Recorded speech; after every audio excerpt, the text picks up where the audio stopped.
Well, experts say Canada must bolster its vaccine manufacturing capability for a future pandemic. We know that one is coming. Currently, Canada does not have a vaccine production facility that could produce vaccines to the scale of what we would need. So, as a result, we're dependent on other nations to supply our vaccine, and we know what that does. According to Bloomberg's vaccine tracker, we have now fallen to 50th in the world in vaccine delivery rates. 50th. So, how do we reinvest so that we're ready for the next pandemic? We don't find ourselves here again. Joining us with his thoughts is epidemiologist Raywat Deonandan. Always great to have you on your morning. Thank you for having me. There's been a lot of debate back and forth about who do we blame and where do we put the faults. But when it comes to rebuilding our biotech industry, where do we need to start going forward? We have to start with people, technology, and money, capital. And to my mind, we begin with the people.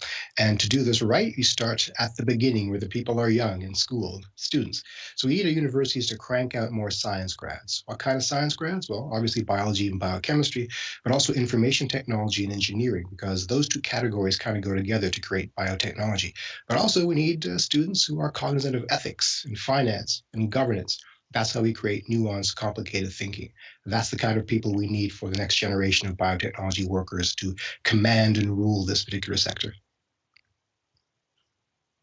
The other ones you mentioned are technology and money. So we recently saw a little bit of money put aside, or not a little bit, a large sum of money that was put aside in this last federal budget. I'm curious to know whether or not you think that's enough. And what about the technology piece? Is it enough? Well, it's never enough. Now, the way the money has to be spent is we have to incentivize domestic development. And we do so through a variety of levers, among them this thing we call the public-private partnership, where government underwrites the risk for venture capital to invest in this lab-based innovation. So we need to see something like that happening in addition to incubation, where we, again, reduce the risk for professors and scientists developing technologies in the laboratory to share infrastructural and administrative costs. Other things we can do are things like investing in translational medicine programs. So students are graduating with an eye towards how to move technology from the laboratory to actual application. So right now, things are being developed all the time in Canadian laboratories and classrooms even, but they don't make it into the sector or make it into innovation that is then commercialized. Oftentimes it's exported. So we need to put a brake on exporting this technology and find a way to incubate it and develop it domestically.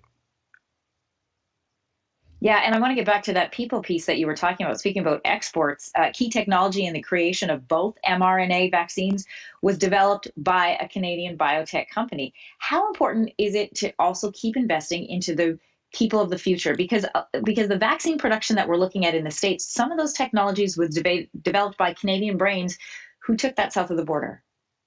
Right. Derek Rossi famously is one of the founders of Moderna, and he's Canadian. And he founded Moderna in the USA with American money and American partners. The question is, could he have done so here in Canada? I think there was a time when he probably could have done so, but there is more capital and more opportunity elsewhere. I think it's important that we create the environment and the incentives for that innovation that arises in Canada to be catalyzed further in Canada.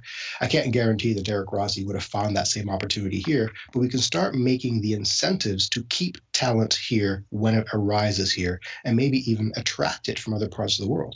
That, of course, means spending money on the infrastructure and making it a little bit easier to grow an innovation from the laboratory to a business. All right, Dr. Deonandan, always good to have you here. Great perspective and being able to drill down on some of the reasons why and what we need to do to move forward. Thanks so much. Thank you.